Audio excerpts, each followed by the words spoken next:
Namaste. Welcome to NMMS classes conducted by TSAT. In this series, we are discussing about the mental ability test in the form of verbal and non-verbal. Everyone knows it. There are nearly 50 kinds of questions in the examination. Generally, the paper setter can select any 20 or 25 kinds of questions and they will prepare 100 questions, of course 90 here for NMMS and for 100 for NTSA examination. So 90 questions, mostly up to from 1 to 45 or 50 are verbal and the remaining are non-verbal. Generally, this is a pattern they will follow it, otherwise vice versa. Clear? So means nearly 50% will be verbal and 50% will be non-verbal. So మనం ఈ calendar అనేటువంటి కాన్సెప్ట్ని ఈరోజు నేర్చుకోబోతున్నాం.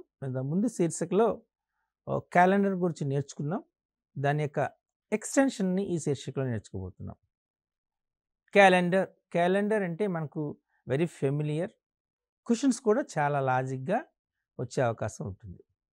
So మీకు ఉన్నటువంటి పూర్వజ్ఞానం ఏంటి అంటే, previous knowledge ఏంటి అంటే, వన్ క్యాలెండర్ ఇయర్ అనేటప్పటికీ దెర్ ఆర్ 365 డేస్ ఉంటాయి. 365 డేస్ ఉంటాయి అనేటువంటిది ఇన్ఫర్మేషన్ తెలుసుకోవాలి. ఈ 365 డేస్లో 52 వీక్స్ ఉంటాయి, ఎందుకంటే 52 7s are 364. కాబట్టి 1 is the remainder, means this 1 will be considered as a odd day. Clear? So 52 weeks ఉంటాయి. అదే లీప్ ఇయర్ తీసుకున్నారనుకోండి, లీప్ ఇయర్లో 366 డేస్ ఉంటాయి, అంటే 52 వీక్స్ 2 ఆడ్ డేస్ ఉంటాయి. ఈ ఆడ్ డేస్ కాన్సెప్ట్ మీద మనకు చాలా క్వశ్చన్స్ వచ్చే అవకాశం ఉంటుంది. కాబట్టి సింపుల్, బట్ ఎలా మీరు అప్లై చేస్తున్నారు అనేటువంటి దాని మీద ఆధారపడి ఉంటుంది. క్లియర్? సో మీకు లీప్ ఇయర్లో 366 డేస్ ఎందుకు వస్తున్నాయి అనేటువంటిది కూడా సోషల్ స్టడీస్లో మీరు నేర్చుకున్నారు. ఎందుకంటే so the time taken by the earth to revolve around the sun takes nearly 365 and 1/4 days. సో ఈ 1/4 క్యుములేట్ అయ్యి 1 డే అవుగా 4th ఇయర్కి వచ్చేటప్పటికి 1 డే అవుతుంది. అంటే 365 plus 1 day, that is 366 days అవుతాయి. కాబట్టి లీప్ ఇయర్లో 366 డేస్ ఉంటాయి, 2 ఆడ్ డేస్ ఉంటాయని గమనించాలి. ఆర్డినరీ ఇయర్లో 365 డేస్ ఉంటాయి, 1 ఆడ్ డే ఉంటుంది. ఓకే, సో లీప్ ఇయర్ని ఎలా గుర్తించడం కూడా మీ అందరికీ తెలుసు. If the number is a multiple of 4, then the number is that year is considered as a leap year. ఆ ఇచ్చిన సంవత్సరము 4 యొక్క గుణిజం అయిందనుకోండి, అది మనం లీప్ ఇయర్గా కన్సిడర్ చేస్తాం. అయితే 4 యొక్క గుణిజం ఎలా చేస్తారు? ఇది డివిజిబిలిటీ లాస్లో వస్తుంది మీకు క్లియర్గా. If the last 2 digit of the number is divisible by 4, then the number is divisible by 4. మనం ఫర్ ఎగ్జాంపుల్ 2020 తీసుకున్నాం. 2020లో the last 2 digits 20. 20 is a multiple of 4. 4 5 is 20. కాబట్టి 2020 అనేటువంటిది a multiple of 4. When it is a multiple of 4, we can consider 2020 is a leap year. Clear? So ఈ రకంగా మనం leap ఇయర్ని గుర్తించడం సాధ్యమవుతుంది. ఇప్పుడు ఒక క్వశ్చన్ చూద్దాం ఈ ఎగ్జామ్లో ఇచ్చినటువంటి దాన్ని. It was Sunday on January 1, 2006. What was the day of the week January 1st, 2010? అంటే January 1st, 2006 ఇయర్లో ఆదివారం అయితే 2010లో వచ్చే January 1st అనేటువంటిది ఏ వారం అని అడిగాడు. The options are given Sunday, Saturday, Friday, Wednesday ఇచ్చాడు. అయితే ఎలా చేస్తాం? ఇక్కడ మనం చేయవలసింది January 1st, అంటే ప్రీవియస్ శీర్షికలో మనం ఏం చేసుకున్నాము, ఇచ్చినటువంటి డేట్ ఇస్తే దాన్ని మనం ఎలా క్యాలిక్యులేట్ చేయాలో నేర్చుకున్నాం కదా. January 1st, 2006 అనేటువంటిది ఏ డే అనేటువంటిది క్యాలిక్యులేట్ చేయడం నేర్చుకున్నాం. ఇప్పుడు already determined it's a Sunday, maybe correct, may not be correct. ఒకవేళ సండే అయితే January 1st, 2010 ఎలా అవుతుంది? దీనికోసం మనం ఆడ్ డేస్ అనేటువంటిది మనం ఎలా క్యాలిక్యులేట్ చేయాలో చూసుకోండి. మనం 2005 తీసుకున్నాం కదా. 2005 అనేటువంటి దానికి తీసుకునేటప్పటికి 31st December అనేటువంటిది తీసుకోవాలి. ఇప్పుడు ఎన్ని ఆడ్ డేస్ ఉంటాయి చెప్పండి నాకు? 52 వీక్స్ కదా. ఫస్ట్ సండే ఆఫ్ జాన్యువరి ఇచ్చాడు 2006. జాన్యువరి ఫస్ట్ జాన్యువరి 2006 సండే అయింది. ఎప్పుడైతే సండే అయిందో previous day, that is 31st December 2005 ఏమవుతుంది? సండే బిఫోర్ డే కదా, అంటే Saturday. 31st December 2005 it was a Saturday. ఎందుకు? 1st జాన్యువరి 2006 అనేది సండే అయింది కాబట్టి దాని ప్రీవియస్ డే 31st డిసెంబర్ 2005 అనేది సాటర్డే అవుతుంది. ఓకే, ఇప్పుడు నెంబర్ ఆఫ్ ఆడ్ డేస్ తీసుకుందాం. 2005 నుంచి మనం 2009 వరకు క్యాలిక్యులేట్ చేయాలి, ఎందుకంటే 2010. ఇప్పుడు మనం క్యాలిక్యులేట్ చేయవలసినటువంటిది 2005 తీసుకున్నాం, ఇప్పుడు ఇయర్ 2006 ఇయర్ తీసుకుంటున్నాం. సో 2006 ఇయర్కి 1 ఆడ్ డే వస్తుంది కదా, because 52 weeks and 1 odd day. 2007 1, 2008, ఇక్కడ 2008 మనం తీసుకునేటప్పటికి the last 2 digit number that is 08 is a multiple of 4, means 2008 is a leap year. When it is a leap year, there are 2 odd days. అందుచేత 1 + 1 + 2 తీసుకోవాలి. Now 2009 1 odd day ఉంటుంది. 1 + 1 + 2 + 1 అంటే total ఏమని 1 + 1 + 2 + 1 3 + 1 which is 5. There are 5 odd days from 2006 to 2009. ఇక 2009 ఎందుకు తీసుకుంటున్నాను, 2010 ఎందుకు తీసుకోవాలి? ఫస్ట్ మనము క్యాలిక్యులేట్ చేయవలసింది 1st జాన్యువరి 2010 కాబట్టి మనం 2006, 2007, 2008, 2009 ఈ 4 ఇయర్స్ యొక్క ఆడ్ డేస్ని కన్సిడర్ చేయాలి. 2006 is a ordinary year, so it has 1 odd day. 2007 is an ordinary year, 1 odd day. 2008 is a leap year, it has 2 odd days. 2009 is an ordinary year, 1 odd day. So totally 5. Correct? అంటే మనం 5 వచ్చినాయి. ఇప్పుడు మనకి ఏమొచ్చింది? Saturday 2005 31st December Saturday వచ్చింది. కాబట్టి మనం calculate చేయవలసినది ఏంటి? ఎలా చేస్తాము? సాటర్డే తీసుకున్నాం. సాటర్డే తీసుకున్న తర్వాత మనకు 5 వచ్చాయి, 5 డేస్. సో 5 డేస్ వచ్చాయి కాబట్టి మనం ఎలా క్యాలిక్యులేట్ చేయాలి? 5 డేస్ని మనం తీసుకున్నాం అనుకోండి. 5 డేస్లో సాటర్డే అయింది కదా, next Sunday, next Monday, next Tuesday, next Wednesday, next 5th day means Thursday. Correct? So మనం క్లియర్గా 5 ఆడ్ డేస్ వచ్చాయి కాబట్టి 2005 31st డిసెంబర్ సాటర్డే అయితే 31st డిసెంబర్ 2009 అనేటువంటిది థర్స్డే అవుతుంది. ఇప్పుడు అర్థమైందా? అక్కడ మనం తీసుకుంది 5 ఆడ్ డేస్ తీసుకుంటున్నాం కదా, 5 అనేటప్పటికి సాటర్డే తర్వాత వచ్చే 5th డే అనేటువంటి క్యాలిక్యులేట్ చేయాలి. సాటర్డే అయిన తర్వాత తీసుకున్నటువంటి Sunday, Monday, Tuesday, okay, Wednesday, తర్వాత థర్స్డే. సో థర్స్డే వస్తుంది. 5th అనేది థర్స్డే వచ్చింది కాబట్టి మనకు 31st December 2009 is a Thursday. So what is required? 1st January 2010, the next day of Thursday, that is Friday. So the 1st January 2010 is a Friday. So ఇలా మనకు ఎగ్జామ్లో ఒక date ఇచ్చి when it is 1 day, then what is other date, which day it is అని అడుగుతాడు. అంటే మనకి ఇప్పుడు ఇచ్చిన ఎగ్జామ్లో ఇచ్చిన క్వశ్చన్ ఏంటి? 1st January 2006 is Sunday, then what is 1st January 2010. ఇప్పుడు మనం క్యాలిక్యులేట్ చేస్తే ఫ్రైడే అని వచ్చింది. Clear? Okay. What was the day of the week on 28th May 2006? 28th May 2006 అని అంటాడు. సో ఇది మీకు మీ యొక్క ఈ సెషన్స్ని మీరు ప్రాపర్గా చూస్తున్నారా లేదా అనే దానిపైన ఓ టెస్ట్ అనుకోండి. ఇది ఎలా చేయాలో క్యాలిక్యులేట్ చేసి చెప్పాం ఇంతకుముందు ఎలా చేయాలనేటువంటిది. ఎలా చేస్తాము? 28th మే అన్నారు. ఫస్ట్ మనం చేయవలసింది ఏంటి? డేట్ తీసుకోవాలి. కరెక్ట్? డేట్ ఎంత? 28. తర్వాత నెక్స్ట్ డేట్ తీసుకున్న తర్వాత మనం ఏం చేయాలి? ఆ మంత్ కోడ్ తీసుకోవాలి. Month code. మంత్ ఏమొచ్చింది? మే.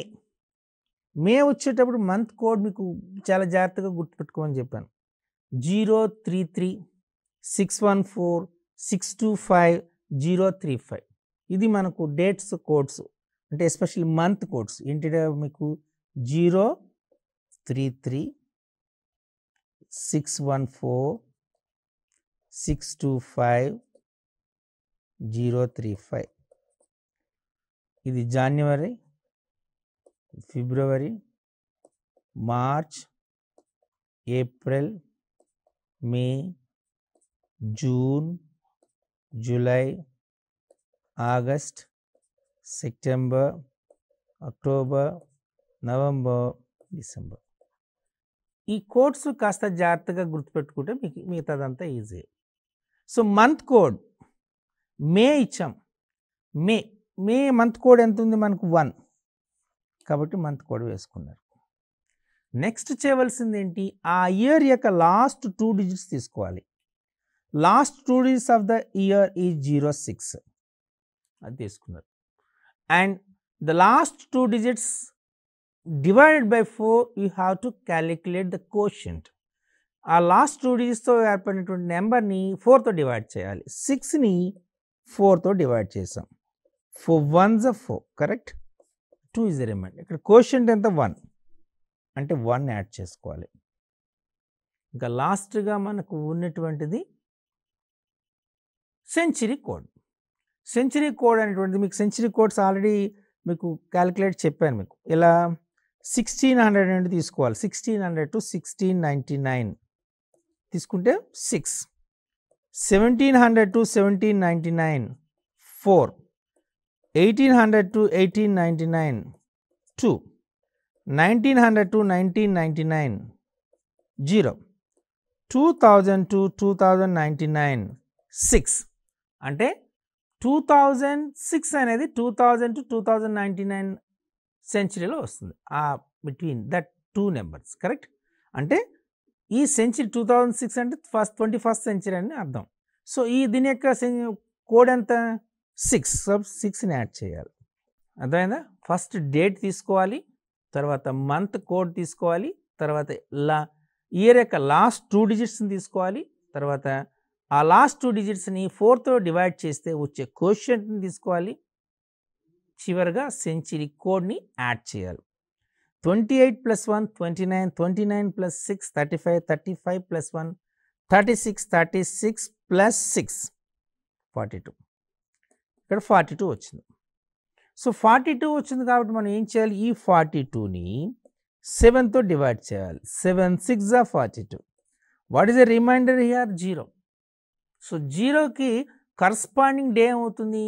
మనం సండేని 0 అనుకుంటాం. Monday 1, Tuesday 2, Wednesday 3, Thursday 4, Friday 5, Saturday 6 అనుకుంటాం. కాబట్టి ఇక్కడ 0 వచ్చింది కాబట్టి కరస్పాండింగ్ డే ఏమవుతుంది? సండే. సో మనకు 28th May 2006 ఈజ్ సండే.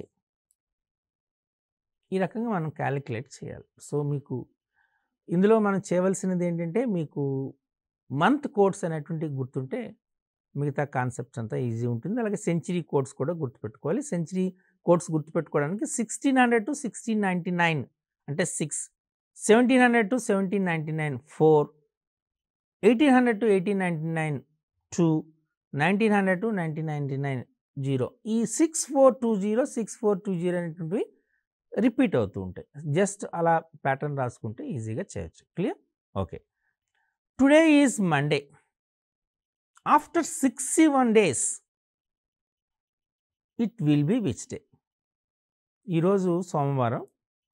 61 రోజుల తరువాత వచ్చే రోజు ఏమవుతుంది? ఇది ఏం చేస్తారు? సోమవారం కూర్చొని స్టార్ట్ చేస్తారా? ఫస్ట్ డే సోమవారం, సోమ, మంగళ, బుధ అని రాస్తారా?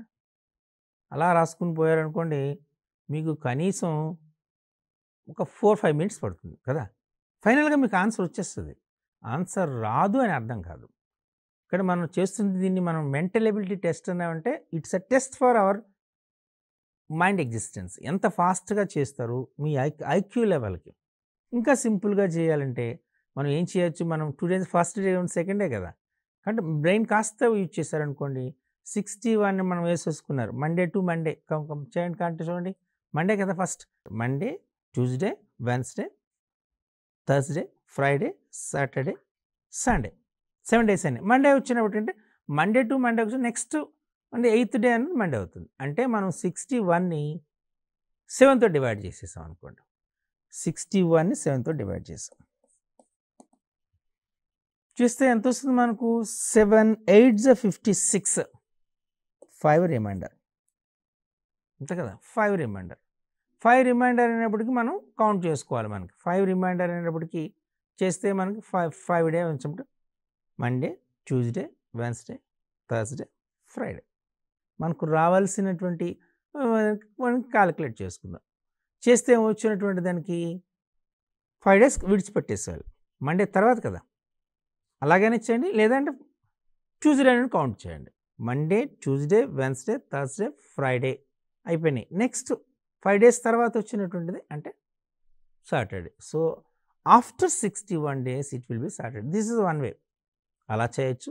లేదా each day of the week is repeated after 7 days. So after 63 days it will be 1 day. Just now మీకు చెప్పాను కదా, 61ని 7తో డివైడ్ చేస్తున్నారు.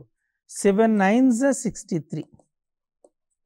కాబట్టి మనకు 9 టైమ్స్ సైకిల్ కంప్లీట్ అయింది అనుకోండి, మనకి ఈక్వల్ వస్తుంది. 63 డేస్ తర్వాత సేమ్ డే వస్తుంది. After 63 days the same will day. కాబట్టి కానీ 61 2 డేస్ బిఫోర్. 2 డేస్ బిఫోర్ అంటే ఇక్కడ మనకు మండేకి 2 డేస్ బిఫోర్ వెళ్ళాలి. మండేకి ప్రీవియస్ డే ఏమిటవుతుంది? సండే. సండేకి ప్రీవియస్ ఏమవుతుంది? సాటర్డే. ఆ రకంగానే క్యాలిక్యులేట్ చేయొచ్చు. లేదా 61/7 అంటే 7 8s 56 కాబట్టి 5 ఇస్ ద రిమైండర్ కాబట్టి మండే నుండి క్యాలిక్యులేట్ చేయాలి. 5 డేస్ తర్వాత అంటే Monday, Tuesday, Wednesday, Thursday, Friday. ఈ 5 డేస్ తర్వాత డే అంటే Saturday. So after 61 days it will be Saturday. Clear? So ఈ రకంగా మనకు ఇచ్చినటువంటి దాన్ని చేయొచ్చు. Okay. If the 6th March 2005 is Monday, what was the day of the week on 6th March 2004? 6th March 2005 అని Monday అయిందనుకోండి, అదే 6th March 2004 అంటే 1 ఇయర్, ఎగ్జాక్ట్లీగా 1 ఇయర్ బ్యాక్ డేట్ ఏమవుతుంది? అంటే 1 ఇయర్ బ్యాక్ డేట్ అంటే కంపల్సరీగా మీరు ఏం చేస్తారంటే, ఇప్పుడు ఏమి ఇచ్చాడు మనకు? వాడు ఇచ్చాడు మండే. 1 ఇయర్ బ్యాక్ కాబట్టి ఖచ్చితంగా ద ప్రీవియస్ డే సండే అనేసుకుంటారా? అలా అనకూడదు. అలా క్యాలిక్యులేట్ చేయకూడదు. మేబీ సమ్టైమ్స్ కరెక్ట్ అవ్వచ్చు, కానీ we have to follow very clear. The very important thing ఇక్కడ మీరు ఇచ్చినటువంటి డే కాస్త జాగ్రత్తగా అబ్జర్వ్ చూడండి. ఇచ్చిన డే ఏంటి? 6th March 2005 ఇచ్చారు. But 2004 is a leap year. ఇక్కడ ఎందుకంటే ఇచ్చిన ఇయర్ని చాలా జాగ్రత్తగా అబ్జర్వ్ చేయండి. అంటే ఇప్పుడు మీ క్యాలిక్యులేషన్ అలా చేసేసుకున్న ఓకే, గన్ అది లీప్ ఇయరా ఆర్డినరీ ఇయరా చూడాలి. ఎందుకు లీప్ ఇయర్ అంటున్నాం? లీప్ ఇయర్లో February 29 డేస్ ఉంటాయి. అందుచేత ఒక డే మారుతుంది. అయితే ఇది లీప్ ఇయర్కి జనరల్గా లీప్ ఇయర్లో 2 ఆడ్ డేస్ ఉంటాయి. కానీ మనకు అడిగిన క్వశ్చన్ ఏంటి? మార్చ్ అడిగాడు. అది జాన్యువరి కానీ ఫిబ్రవరి అయ్యారనుకోండి, ఈ డేట్స్ కన్సిడర్ చేయవలసి ఉంటుంది. కానీ మార్చ్ అనేటువంటి ఫిబ్రవరి తర్వాత వచ్చినటువంటిది కాబట్టి మనం ఈ 2 ఆడ్ డేస్ని కన్సిడర్ చేయవలసిన పని లేదు. Clear? The year 2004 is a leap year. It has 2 odd days as you know it. But February 2004 not included because we are calculating from March 2004 to March 2005. So it is only 1 day. Correct? Okay. The day on the 6th March 2000 will be 1 day beyond the day of the 6th March 2000. అంటే మనం ఇప్పుడు అనుకున్నట్టు ఒక రోజు వెనకకు వెళ్ళి చెప్పాలి. So కాబట్టి మనకు ఏమి ఇచ్చాడు? 6th March 2005 మండే ఇచ్చాడు. కాబట్టి 6th March 2004 అప్పుడేమవుతుంది, 1 డే వెనుకకు వెళ్ళాలి. మండేకి 1 డే వెనుకకు అంటే మండేకి 1 డే వెనుకకు అంటే సండే. సో సింపుల్గా 6th March 2004 is Sunday. Clear? So mostly ఈ క్యాలిక్యులేషన్ యాక్చువల్గా వాటికి ఇంతగా ఎక్స్ప్లెనేషన్ అవసరం లేదు. సింపుల్గా మీ ఫస్ట్ స్టేట్మెంట్ చెప్పినప్పుడే 6th March 2005 మండే అన్నారంటే 6th March 2004 ఏమవుతుంది, 1 డే వెనుకకు వెళ్ళి సింపుల్గా మండేకి ఒక 1 డే వెనుకకు వెళ్తే మనకు క్లియర్గా సండే వస్తుందని వేసుకోవచ్చు. అంటే ఈ కైండ్ ఆఫ్ క్వశ్చన్స్ చేస్తున్నప్పుడు కొద్దిగా లాజికల్ థింకింగ్ అనేది ఎక్కువగా రావాలి. సో అందుచేతనే మనం ఈ సిరీస్ని టెలికాస్ట్ చేస్తున్నటువంటి క్రమంలో ఈ లాజికల్ రీజనింగ్కి ఇంపార్టెన్స్ ఉన్నది గ్రాడ్యువల్గా పెట్టాం. ఫస్ట్ సింపుల్గా ఉన్నటువంటి ఈ letter series, number series, SS and reasoning, coding, decoding ఇవన్నీ టెలికాస్ట్ చేస్తూ మీలో ఈ లాజికల్ థింకింగ్ అనేది డెవలప్ చేసి, సో ఇప్పుడు ఈ ఎపిసోడ్స్లో మనం ఎక్కడైతే లాజికల్ రీజనింగ్ ఎక్కువగా ఉంటుందో ఆ ఎపిసోడ్స్ ఇప్పుడు మనం టెలికాస్ట్ చేస్తున్నాం. ఆ కాన్సెప్ట్స్ని, ఈ క్యాలెండర్ కానీ, క్లాక్స్ కానీ, క్యూబ్స్ కానీ, వీటన్నిటికి కూడా మోర్ లాజిక్ ఉంటుంది. కాబట్టి ఆ లాజిక్ కాన్సెప్ట్, ఆ లాజిక్ సెన్స్ మనకి ఎక్కువ ఉంటే డెఫినెట్గా క్వశ్చన్ కూడా విత్ ఇన్ ఫ్రాక్షన్ ఆఫ్ మినిట్స్లో మనం కంప్లీట్ చేయొచ్చు. Okay. On what dates of April 2001 did Wednesday falls?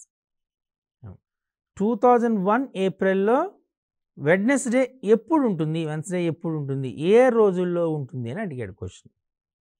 ఎప్పుడు అయితే మనం ఇది చెయ్యాలంటే ఫస్ట్ మనం చేయవలసిన పని ఏంటి, ఫస్ట్ April 2001 ఎప్పుడు ఏంటి అనేది మనం క్యాలిక్యులేట్ చేయాలి. First April. సో మనం తీసుకుంటున్నాం first April 2001.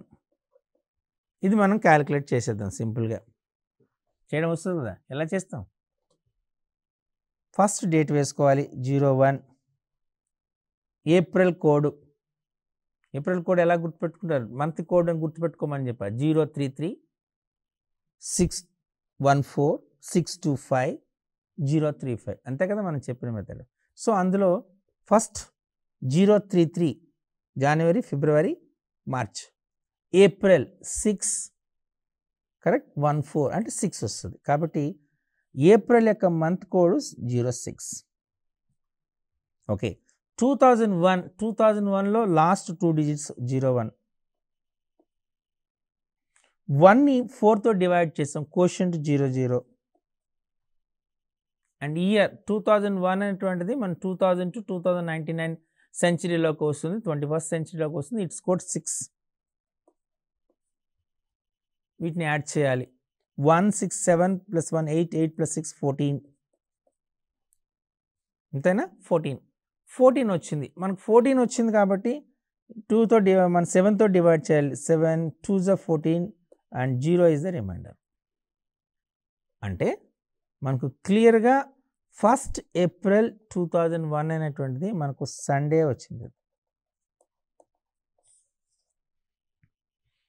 So first April 2001 Sunday వచ్చింది కాబట్టి 2nd April Monday, 3rd April Tuesday, 4th April Wednesday. Correct. So ఇప్పుడు మనం దీన్ని చూసుకోవాలి. Clear, is it clear? First April 2001 అనేటువంటిది సండే వచ్చింది. సో 2nd ఏమైంది, మండే. 3rd ఏమైంది, ట్యూస్డే. 4th ఏమైంది, వెన్స్డే. సో 4th ఇంకా 7 యాడ్ చేసుకొని వెళ్ళిపోవడమే. 4th 11th 18th 25th. So in April 2001 the Wednesday will fall on the dates 4th 11th 18th and 25th.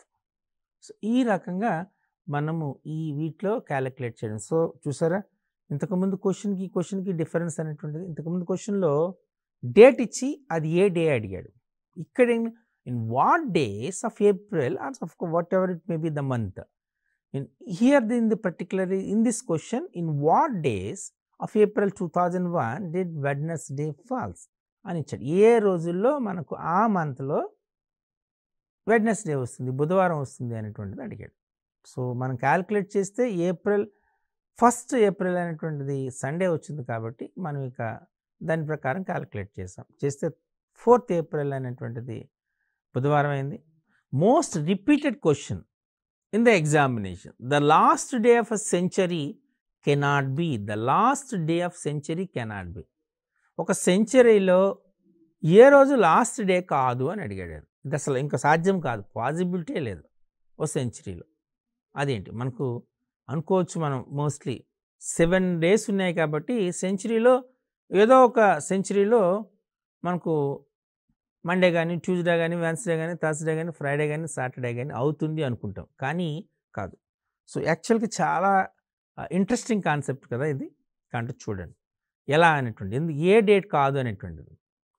Every 100 yearsకి తీసుకుందాం. 100 years contains 5 odd days. అంతేనా?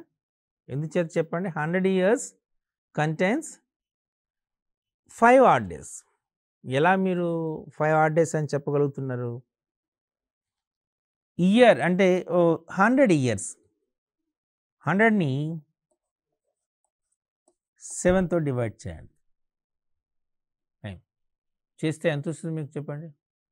మనకి ఇది తీసుకోండి, 100 years కంటైన్స్ 7 odd days అని వస్తుంది 100 yearsకి.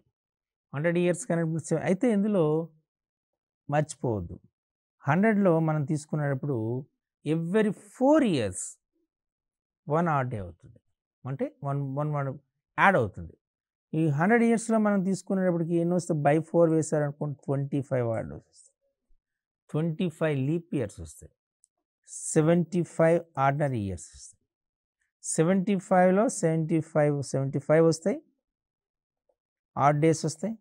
25లో 50 వస్తాయి, 50 + 75 125 వస్తాయి. కరెక్ట్? 125 వస్తాయి. 125ను మనం ఇప్పుడు తీసుకుంటున్నాం కాబట్టి మనకి ఆడ్ డేస్ ఎన్ని వచ్చినాయి? 5 ఆడ్ డేస్ వస్తాయి. Correct? Okay. The last day of the first century is Friday. ఇది గుర్తుపెట్టుకోవాలి మీరు. The last day of first century is Friday. Correct? So 200 yearsకి ఎన్ని ఉంటాయి? అప్పుడు ఎన్ని ఆడ్ డేస్ ఉంటాయి? 100 yearsకి 5 ఆడ్ డేస్ ఉంటాయి. 200 yearsకి ఎన్ని ఉంటాయి? 5 2 10 ఉంటాయి. మన T10 నుండి మళ్ళీ 7తో డివైడ్ చేయాలి. చేస్తే 7 1 7, 3 ఆడ్ డేస్ ఉంటాయి. అంటే 100 yearsకి 5 ఆడ్ డేస్ ఉంటే 200 yearsకి 3 ఆడ్ డేస్ ఉంటాయి. 300 yearsకి అని అన్నాడు అనుకోండి, అప్పుడు 5 × 3 15, 15 7తో డివైడ్ చేస్తారు. 7 2 14, 1 ఆడ్ డే. 400 yearsకి తీసుకున్నాం అనుకోండి, 400 years 5 4 20, 20 మనకు తీసుకున్నాం, అప్పుడు మనకి ఏమొస్తుంది? ఆల్రెడీ మనకు 21, 7 3 21. కరెక్ట్? 400 yearsకి ఏమవుతుంది? 0 ఆడ్ డేస్ అవుతుంది. అంటే the last day of the 4th century is Sunday. 0 కాబట్టి, 0 ఆడ్ డేస్ కాబట్టి సండే అవుతుంది. ఓకేనా? సో మనకి క్లియర్గా తెలిసిపోతుంది చూడండి. 100 yearsకి లాస్ట్ డే ఏమవుతుంది? Century, first century last day is Friday. 200 yearsకి సెకండ్ సెంచరీ 3 ఆడ్ డేస్ ఉంటాయి. 3 ఆడ్ డేస్ ఉన్నాయంటే సండే, మండే, ట్యూస్డే, వెన్స్డే వస్తుంది, వెన్స్డే అవుతుంది. నెక్స్ట్ 300 yearsకి తీసుకున్నాను 1 odd day, 1 odd day. 0 odd days అంటే సండే, 1 ఆడ్ డే అంటే మండే, 2 ఆడ్ డేస్ అంటే ట్యూస్డే, 3 ఆడ్ డేస్ అంటే వెన్స్డే. సో ఇక్కడ మనకి ఏమొస్తుంది? The last day 3rd century Monday అవుతుంది. అండ్ 400 yearsకి 0 ఆడ్ డేస్ ఉంటాయి కాబట్టి సండే అవుతుంది. చూసారా, మనకి ఇప్పుడు వచ్చిన ఈ సైకిల్ అనేది రిపీట్ అవుతుంది, అంతే కదా. 400 yearsకి సేమ్ సైకిల్ రిపీట్ అవుతుంది. అంటే ఫ్రైడే, వెన్స్డే, మండే, సండే ఇవి వస్తాయి. సో ఇవే రిపీట్ అవుతాయి. అవుట్ ఆఫ్ 7లో ఫ్రైడే, వెన్స్డే, మండే, సండే వస్తాయి. ఇంకా రానివి ఏమున్నాయి? Tuesday, Thursday, Saturday. కాబట్టి last day of a century cannot be Tuesday, Thursday, Saturday. Okay. So ఈ రకంగా మనం ఐడెంటిఫై చేయొచ్చు. సో ఇచ్చిన క్వశ్చన్ ఏంటి? The last day of century cannot be Tuesday, cannot be Tuesday. Clear? So మనం క్లియర్గా తీసుకున్నాం కదా, ట్యూస్డే కానీ, థర్స్డే కానీ, సాటర్డే కానీ కాకూడదు. క్లియర్? ఈ రకంగా ఎగ్జామ్లో ఈ క్లాక్స్ పైన, ఈ క్యాలెండర్స్ పైన ఎక్కువగా, ఎస్పెషల్లీ క్యాలెండర్స్ పైన క్వశ్చన్స్ ఇస్తారు. సో ఈ క్యాలెండర్ అంశాన్ని మీరు జాగ్రత్తగా ప్రాక్టీస్ చేయండి. సింపుల్గా ఉంటాయి. ఎంజాయ్ చేస్తూ ప్రాక్టీస్ చేయండి. Definitely you can answer any question from the calendar. Clear? Thank you.